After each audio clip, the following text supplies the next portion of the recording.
Pessoal, então vamos retomar aqui nosso papo. E, como eu falei antes, vamos retomar a partir de como a transcendência que a arte nos proporciona é útil para a nossa fé, é útil para a nossa caminhada cristã. Então, qual deve ser o propósito da arte na vida de um cristão? Quero começar perguntando isso. Tiago, vai começar. Qual o propósito da arte na vida do cristão, né? Eu acho que tem coisas que nós não conseguiríamos expressar às vezes com palavras comuns, ou elas não têm... Tem coisas que não têm o mesmo peso se a gente diz normalmente. E quando a gente envolve isso de outras coisas que aí começam a ser arte, eu acho que elas tomam outras proporções, né? Eu acho que um grande poder que a arte tem é de nos tocar o coração mais do que uma simples frase. Então, às vezes, uma canção com a melodia, com a harmonia, com esse pacote, elas nos movem mais os afetos do que simplesmente palavras ditas. Então, eu acho que para o cristão tem muito disso, de nos mover para além da cognição, para além do pensamento em si, mas também de nos envolver com a emoção. E aí eu acho que isso é lógico porque é nos envolver como todo, né? A gente não é movido somente por intelecto. A gente é intelecto, Perfeito. Emoção também. Então acho que a arte ela tem essa capacidade, ela tem essa importância de nos mover às afeições e as coisas elas fazem mais sentido. Eu me lembro de uma citação de Calvino no Saltério, que ele vai dizer que as palavras elas podem ser destiladas como um veneno ao nosso coração quando elas estão envoltas de uma boa melodia. A gente consome aquilo ali sem nem sentir que aquilo dali é de fato mal. A gente perde o discernimento, né? Porque a arte ela tem essa capacidade, tanto para o bem quanto para o mal, né? de nos mover. Então, eu acredito que se nós usamos para o bem, é para isso, para nos mover como todo, né? Para nos tocar mente e coração. Muito bom.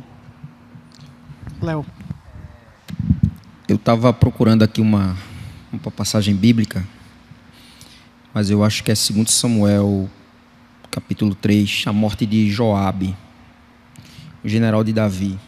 Deixa eu me certificar se é isso mesmo. Mas é uma passagem que Joabe morre, e aí a morte dele é extremamente lamentada, né?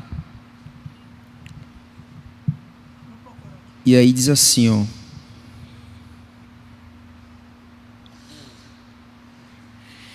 Enfim, irmãos, é uma passagem que ele morre, e aí diz o texto que Davi, ele começou a lamentar. Tipo, o povo estava muito triste. Aí Davi, quando ele lamenta, né, o lamento na forma de um salmo, se você olhar na sua Bíblia, vai ter a indentação do texto, caracteriza que é um verso, uma poesia. E aí diz o texto que o povo chorou copiosamente. Quer dizer, o povo estava triste, mas quando ouviu o lamento em forma de música, ele chorou de uma maneira. Então a arte ela tem esse propósito de, digamos assim, aguçar as nossas afeições, né? Ou elevar as nossas afeições. A arte ela não tem que ter um sentido, um objetivo prático, digamos, né? Nesse sentido é que Hans Huckmacher, eu leio o Huckmacher, né? Foi cantado. Ele dizia que a arte não precisa de justificativa, no sentido de que a arte ela tem um valor intrínseco. Ela não precisa ser chancelada por quaisquer outras esferas da vida, porque o valor dela é intrínseco. né? Então ela não precisa de justificativa, ela não tem que ser chancelada pela igreja, por exemplo. Ela não pode ficar refém, por exemplo, de uma ideologia. Você não pode colocar um cabresto na arte para ela servir a um propósito ideológico. Ela se torna uma propaganda, né? Ela não é isso, ela não serve à propaganda, embora ela já foi muito usada dessa forma, mas é uma deturpação da sua própria natureza, né? O propósito da arte para a vida do cristão é exatamente esse. Veja, o Calvino tem um ensaio do William Edgar em que ele fala sobre a relação de Calvino com a arte. E é muito interessante porque Calvino, ele de fato tinha um aspecto meio rigoroso demais, né? Ele era muito severo em muitos aspectos, sisudo. Você nunca vai ver um retrato de Calvino, uma pintura dele, por exemplo, sorrindo, né? Com exceção daquele meme, ele tocando guitarra, né? Mas mesmo assim ele está sério tocando guitarra, né? Aquela montagem que fizeram com inteligência artificial. Enfim, Calvino, ele, por exemplo, ele não gostava de pintura. Ele não via propósito você ficar admirando um quadro. Mas é estranho porque mesmo Calvino, ele sendo um iconoclasta, ele sendo em tantas coisas aparentemente avesso à arte, mas Calvino, ele lançou as sementes, né, exatamente da libertação da arte. Por exemplo, Calvino nas Institutas, no livro 3, ele vai falar, quando ele vai falar da criação, do deleite que nós devemos, como crentes, ter na criação do Senhor, ele vai dizer que se Deus ele estivesse preocupado apenas em nos dar o básico, somente o pão com água e nada mais, Deus ele não teria feito flores com cheiros e cores diferentes. Deus não teria feito frutas com tamanho, texturas e sabores diferentes. Quer dizer, a própria diversidade da criação aponta para o fato de que Deus ele se deleita em nos dar algo mais, em fazer com que nós desfrutemos de algo mais além daquilo que é meramente o básico, né? E nesse sentido é que a gente pode pensar sobre a arte. E o que é a arte? A arte é algo para onde nós podemos fugir, digamos assim, nos momentos de trevas, no momento de aflição, no momento de dificuldade, no momento em que tudo ao redor está feio, tudo está desmoronando. Quando Davi estava sendo perseguido pelo seu próprio filho, ele compôs salmos. Salmo 3. Quando Davi estava sendo perseguido por Saul na sua loucura, querendo encravar-lhe a lança, Davi vai e compõe o Salmo 34. Quer dizer, ele se deleita na arte. Quando Davi ele recebe a notícia de que ele era o homem da parábola, né? E aí é uma função interessante da literatura. Quando Davi é confrontado pelo profeta Natan, Natan não chega diretamente dizendo: Davi, olha, você adulterou. Ele não chega falando diretamente. Natan ele vai fazer toda, o seu nome é muito auspicioso. Natan ele vai fazer toda uma volta. Ele vai contar uma história para Davi, né? A história de um homem, né, que muito ganancioso e pegou a única cordeirinha do pobrezinho lá. E aí Davi, diz o texto que ele fica furioso e diz: esse homem tem que morrer e tem que restituir tantas vezes mais. E aí é que Natan chega ao cerne da questão. Esse homem é você. Esse homem és tu, ó rei. Veja, Davi ele foi evangelizado, digamos assim. Ele foi confrontado com seu pecado com uma história de ficção. Olha o propósito da arte aí. E Davi, a partir daí, é que ele vai compor o Salmo 51. Se vocês pararem para pensar, Davi ele ficou pelo menos 9 meses, que é o tempo de gestação normal de uma mulher, sem tanger a sua harpa. E Matthew Henry, um puritano, ele comentando esse texto, ele diz que a harpa de Davi ela estava enferrujada, talvez até com teias de aranha. Aqui estou exagerando aqui um pouco, usando da arte, né? Usando da arte. E depois desse episódio ele começa a tanger novamente a sua harpa e compõe o Salmo 51. Veja como a arte ela tem esse papel na vida do cristão, né? De ser uma espécie de refúgio da aflição, né? Quando você estiver angustiado, quando você precisar ver novos ares, você realmente se deparar com uma obra de arte. Uma cena, uma das cenas que eu mais gosto no Senhor dos Anéis, é quando eles já estão perto de Mordor. O negócio está muito feio pro lado deles, né? De Sam e de Frodo, e também de Sméagol, né? Gollum. E parece que a sensação que a gente fica é que a qualquer momento eles vão ser interceptados e capturados. Eles já estão sem forças, eles estão extremamente extenuados, cansados. Mas de repente bate uma fome neles. E Sam, ele não se contenta em comer apenas os pães élficos, né? De repente dá vontade dele comer um coelho ensopado. Rapaz, no meio de uma guerra, no meio no seu encalço, dos inimigos à espreita, você ter tempo de parar para procurar um livro de receita dentro da sua mochila e como fazer um coelho ensopado, como assim? E ainda preparar, acender o fogo e preparar a panela. Acender o fogo, correndo o risco de ser interceptado pelo inimigo, porque o fogo ia chamar a atenção, né? Por conta da sua luminosidade. E aí, curiosamente, eu achei aqui tem um ensaio de Lewis. Eu falei para o Natan mais cedo que C.S. Lewis é o autor que mais mexe com a minha cabeça, né? E é absolutamente brilhante. Está no livro O Peso de Glória. É o capítulo 2, Aprendizado em Tempos de Guerra. Preste atenção nas palavras de C.S. Lewis. Eu vou ler assim de maneira bem breve. Um trecho bem breve. A vida humana sempre viveu à beira do precipício. Eu vou usar as palavras de Lewis porque eu não conseguiria falar melhor do que ele. Eu não conseguiria resumir Lewis, então eu prefiro lê-lo literalmente. Voltando, a vida humana sempre viveu à beira do precipício. A cultura humana sempre teve de existir sob a sombra de algo infinitamente mais importante do que ela mesma. Se os seres humanos tivessem de adiar a pesquisa pelo conhecimento e pela beleza até estarem seguros, a pesquisa jamais teria começado. É um equívoco comparar a guerra com a vida normal. A vida nunca foi normal. Até mesmo os períodos que julgamos ser os mais tranquilos, como o século XIX, foram sob um olhar mais acurado, cheios de crises, situações alarmantes, dificuldades e emergências. Razões plausíveis nunca faltaram para se adiarem todas as atividades meramente culturais, até algum perigo iminente ser afastado ou alguma injustiça clamorosa ser retificada. Mas há muito tempo a humanidade decidiu negligenciar essas razões plausíveis. Queriam conhecimento e beleza agora e não esperariam pelo momento adequado que nunca chega.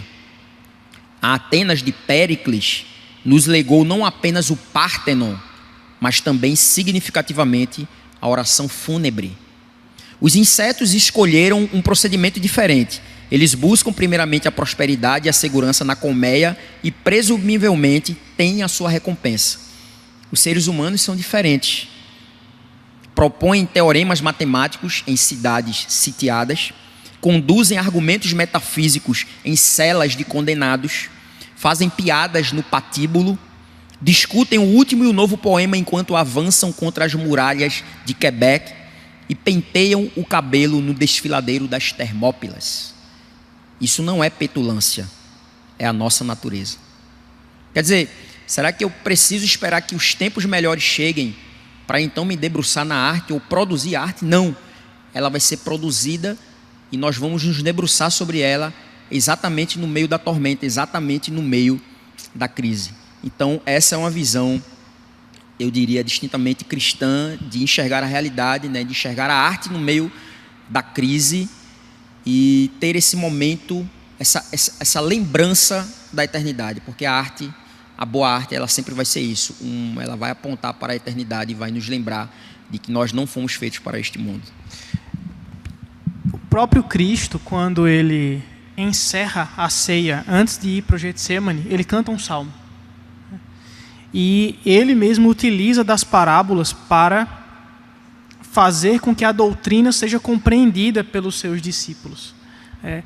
Ele usa histórias para trazer realidades eternas, verdades eternas, né? Ele poderia simplesmente dizer, você tem que ir e amar as pessoas diferentes de você e mostrar a elas dessa forma como Deus também as ama. Mas para falar isso ele vai contar a parábola do bom samaritano. E é interessante assim pensar, a arte ela tanto tem a capacidade de nos mover as emoções, mas é aquilo que ele estava dizendo, né? A arte ela existe por si só. Então, quando às vezes ela vai, por exemplo, a parábola, ela vai soar abstrata para alguns, porque o próprio Cristo vai dizer que ele vai usar parábolas para confundir alguns. Então é interessante ver como a história ela tem a capacidade de aproximar uns e aguçar o entendimento, enquanto para outros ela vai fazer o contrário. Então essa é a subjetividade assim, né, do fazer artístico. Como eu vou fazer minha arte tocar outras pessoas? É interessante pensar, porque geralmente artistas de verdade eles não estão preocupados em como vão tocar outras pessoas. Geralmente o fazer artístico é um mover interno. Isso. Aquilo dali me move tanto que eu preciso colocar aquilo dali para fora. E aí, como consequência, outras pessoas vão gostar daquilo, vão se aproximar daquilo. Então tem toda essa dificuldade, subjetividade no fazer artístico, né? A vida cristã ela pode ser bem utilizada com uma boa arte, né? Desde que a gente sempre tem, não é que tem coisas que não sejam arte, mas tem coisas que talvez não nos sirvam como arte, ou elas não deveriam ser usadas por nós porque elas nos movem a coisas erradas, ou nos movem ao que é errado, né? A cantar o que é errado, a pensar no que não é bíblico necessariamente. Então é muitas vezes difícil você raciocinar e pensar, não, isso daqui faz sentido, não, isso daqui não faz sentido. Às vezes com um livro científico é até mais fácil, mas com uma canção, com uma obra de arte, às vezes você é tocado e aquilo passa desapercebido, né? Falando nisso, como é que a cosmovisão reformada influencia a nossa abordagem da arte e da cultura? Como é que nós, reformados, lidamos com a arte, com a música, com a literatura, com a dança, com o teatro? Será que a gente não faz teatro aqui no culto, a gente não faz dança no culto? Mas isso significa que nós, como cristãos reformados, não devemos ter nenhuma relação com essas formas artísticas, né? Ou como é que nós devemos, então, lidar, desfrutar dela e praticá-la, né? Exercer, produzir arte enquanto cristãos reformados? Eu acredito que a primeira coisa da qual nós devemos nos libertar é da ideia do pensamento gnóstico, segundo o qual o mundo material é ruim, né? Então tudo que é material, tudo que é prazeroso, parece que as pessoas elas têm, muitas vezes os crentes têm uma pulga atrás da orelha, ou 5 pulgas atrás da orelha, né? Isso está me dando prazer demais, então eu acho que talvez Deus não quer que eu mexa com isso. Não. Deus ele usa parâmetros dentro das Escrituras para, por exemplo, os céus proclamam a glória de Deus, o mundo material, físico que Deus criou, proclama a glória de Deus. E a cultura, que é aquilo que o homem faz com o que Deus criou, né, também vai nos proporcionar esse deleite. Então, essa primeira coisa. Então, vejam, o próprio Jesus ele se compara com coisas que o homem criou, né? Por exemplo, Jesus ele vai dizer que ele é o pão da vida, ele não diz que é o trigo da vida. O pão é aquilo que o homem faz com o trigo que Deus criou. Então, mas Jesus se compara com o pão, ele não se compara com o trigo. Jesus se compara, né, com o vinho, o sacramento é o vinho e não a uva. Por quê? Porque, digamos assim, o vinho ele é a uva, digamos assim, melhorada, glorificada, sei lá. Então, mas Jesus ele usa os elementos da cultura para fazer comparações com ele mesmo, né, para apontar para ele mesmo. Então, a primeira coisa que a gente deve pensar é isso, né, é deixar desse medo de encarar ou de desfrutar das coisas desta terra. A segunda coisa é que a gente precisa pensar como cristãos é enxergar que o homem ele é um subcriador, né? Tolkien usava essa expressão, né? Subcriação. Quer dizer, Deus ele nos criou a sua imagem para que nós, à semelhança dele, também criássemos coisas. Não é interessante que Deus ele forma o homem do pó da terra, né? Vocês sabem que a palavra Adão significa literalmente pó da terra, né? A cor marrom da terra. Então, é como se Deus, após ter criado todas as coisas, e é interessante que Deus ele não cria Adão do nada. Ele cria Adão a partir de algo que já estava criado, que é a terra. É como se Deus olhasse para a terra e descobrisse o homem na terra. E aí, quando ele sopra nas narinas de Adão, ele dá fôlego de vida, é como se ele estivesse dizendo a Adão: Adão, agora é a tua vez de descobrir o que a terra esconde, né? Então eu costumo sempre dizer o seguinte, né? Como o próprio livro de Provérbios vai dizer, que se você tirar a escória da prata, você vai ter um vaso, você vai ter uma obra de arte. Então, quando a gente olha para uma pedra bruta, uma pedra de mármore bruta, a gente olha a pedra, mas Michelangelo ele enxergou Davi. Davi já estava lá, só precisava o quê? Tirar o que está atrapalhando Davi de aparecer, a escultura de aparecer, né? O luthier, que é quem fabrica instrumento musical, ele olha uma tora de madeira, ele não enxerga apenas uma tora de madeira, ele enxerga o quê? Um violão, porque ele tem um olhar de artista. E o meu ponto também é que Deus ele não escondeu apenas elementos palpáveis na criação, mas ele também escondeu histórias, né? Então você olha um fato, o que é que você vai fazer com esse fato? O que é que você vai fazer com... Como é que você descreveria tal fato? E aí é onde entra o olhar do artista, né? A palavra, né? O instrumento de trabalho do luthier é a madeira, o instrumento de trabalho do escultor é a pedra, o instrumento de trabalho do escritor, a palavra. Então, de onde é que ele vai tirar a arte dele?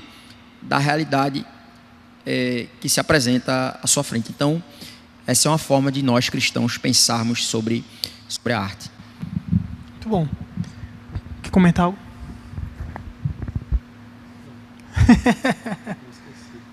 Eu ia sobre essa questão da relação do crente do crente reformado, principalmente, com a arte e com a produção artística. Eu sinto que a gente, talvez por essa fama de Calvino ser iconoclasta, né, de ele rejeitar os símbolos, e de fato nós o fazemos, faltou um pouco mais de engajamento, que talvez tenha começado agora a caminhar alguns passos mais lentos na criação artística propriamente dita, né? Do crente entender que ele pode ter aquela vocação de ser um músico, de ser um designer, de ser um desenhista, né? De ser um cineasta e ir ao mundo e produzir arte, sabe? E não necessariamente fazer arte sobre uma passagem bíblica, né? Mas fazer arte sobre a criação, sobre aquilo que Deus fez, sobre as histórias que estão escondidas, né? Sobre amor, sobre dor, sobre saudade, sobre morte, enfim. E de todas essas formas expressar a beleza daquilo que Deus criou, né? Rembrandt é um exemplo, né? Rembrandt, o famoso pintor holandês, que inaugurou uma escola, né, de pintura, né, de arte, de técnica. Ele é um exemplo exatamente disso, né? E na verdade, quando o Nassau ele veio para o Nordeste, ele trouxe uma equipe, né, de artistas também, exatamente para, veja, a ideia não era só explorar cana-de-açúcar, tal riqueza, mas povoar com cultura mesmo o nosso país, né? Recife seria Nova York, então, né? Se ele tivesse ficado. Talvez, né? Talvez a gente nunca sabe, né? Se não tivéssemos expulsado, né? A gente nunca vai saber disso. Mas justamente isso, vejam, o calvinismo ele tem essa característica, né? Ele não está ligado a um poder central, a descentralização do poder. O calvinismo é um princípio calvinista, claro, é que o poder ele não deve ser centralizado, né? Então, quando Calvino, por exemplo, vai falar sobre Estado, no último capítulo das Institutas, ele vai propor exatamente uma tripartição de poderes, né? Que é algo que mais tarde aqueles que pensaram após Calvino vão desenvolver, e muitos até consideram que Calvino é o pai do Ocidente, né? Da República Moderna por conta desse desenvolvimento que se deu a partir dele, né? Com Johannes Althusius, foi um teórico e um filósofo, um jurista reformado, que exatamente propôs esse novo modelo de sociedade, né? Onde você tem um regime constitucional e não mais um absolutismo. Então vejam como, de fato, o calvinismo ele é muito amplo. Agora, eu acho que talvez não dê tempo da gente comentar, agora em tudo há o risco, tudo há o risco, né? Em tudo há... a gente não tem muita certeza se vai dar certo certas coisas. A gente simplesmente faz porque a gente confia que esses princípios, eles são os princípios que Deus estabeleceu. Agora, de fato, a sociedade ela pode caminhar para um outro lado, né? As coisas podem se degenerar, as coisas podem desandar. Mas é como diz a música do Palavra Antiga, neste rio torto, né? Então eu acho que é muito isso. É o rio torto, é cheio de curvas, é muito sinuoso, você não tem... Simplesmente você confia, você age baseado em princípios. Eu acho que é bem por aí.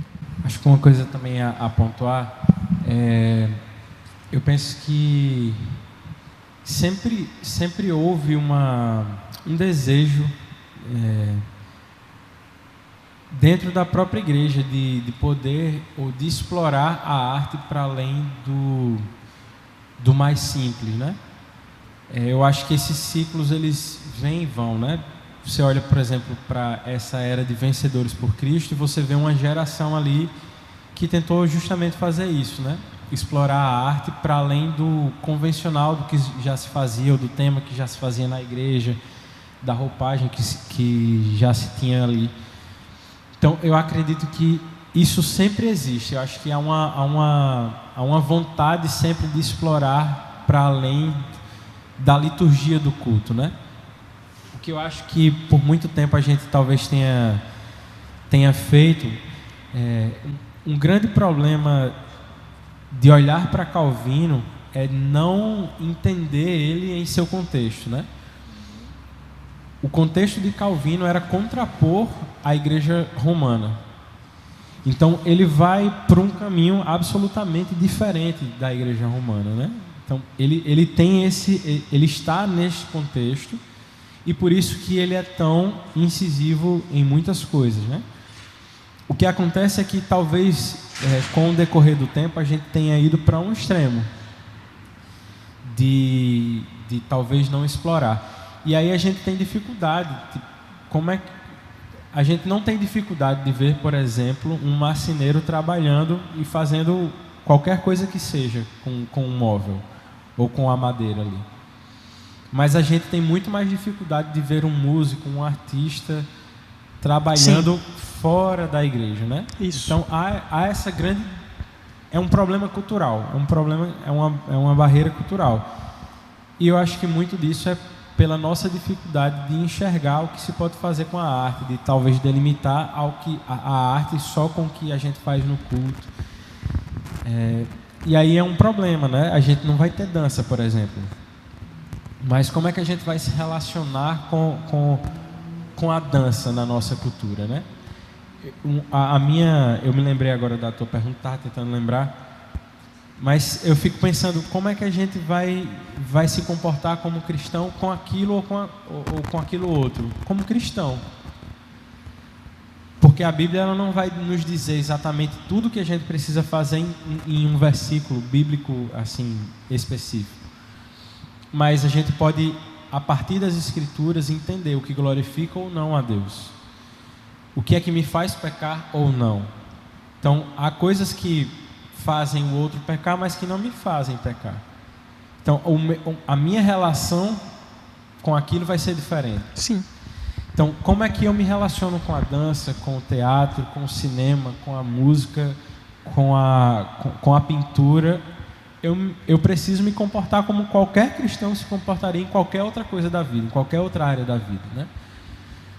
Então, eu acho que isso é uma coisa importante da gente pensar. Tem coisas, por exemplo, que eu tive que estudar em música, que eu tive que fazer simplesmente porque eu tinha que estudar, porque eu tinha que conhecer determinado autor, porque eu tinha que conhecer determinado compositor, o que ele fazia.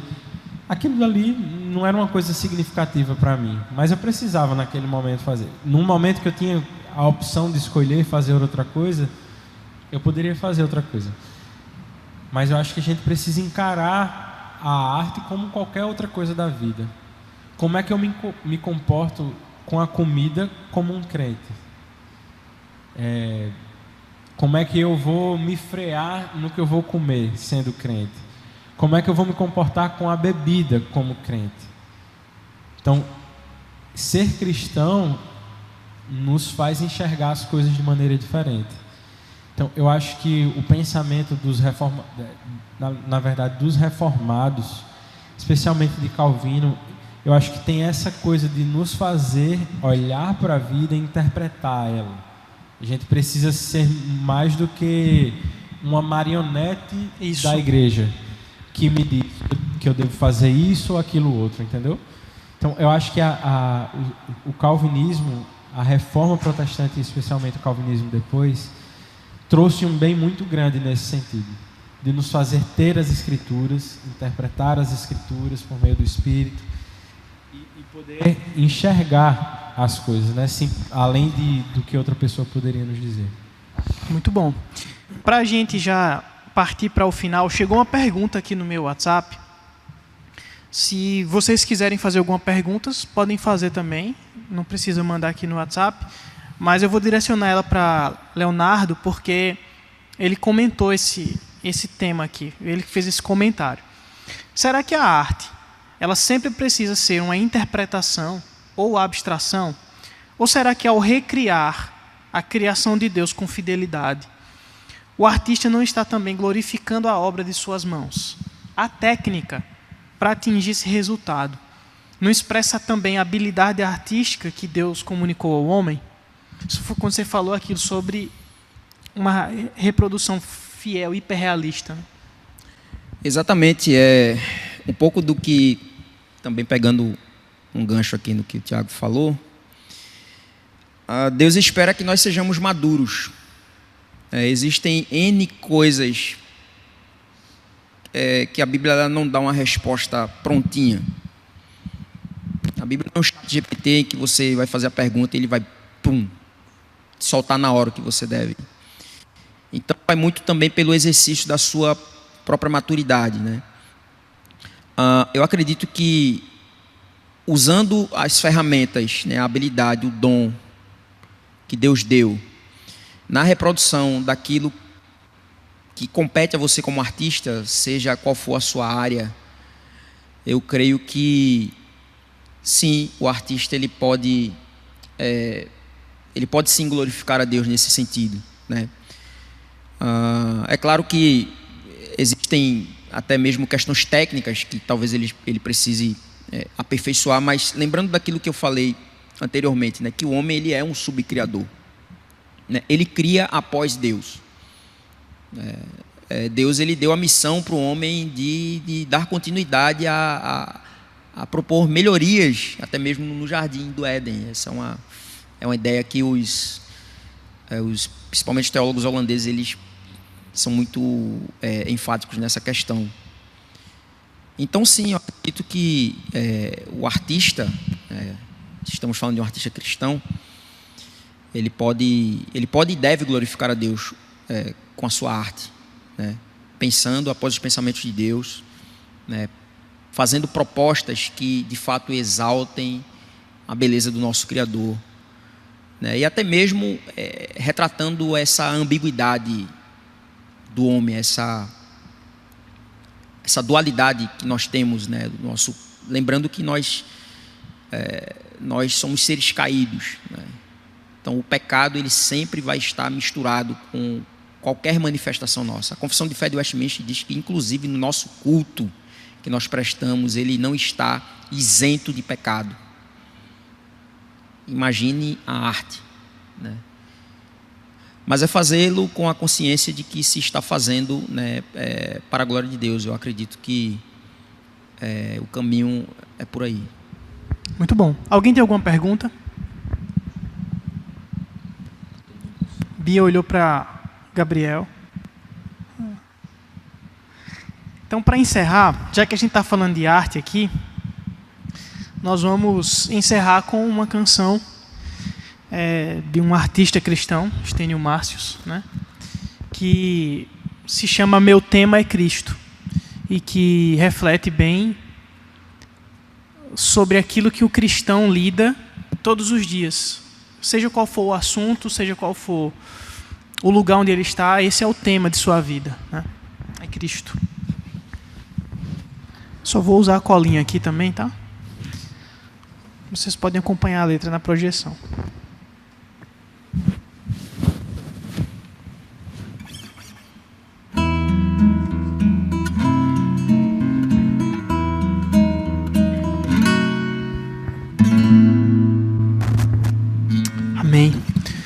Meus amigos, considerações finais para a gente orar, agradecendo a Deus pela noite de hoje.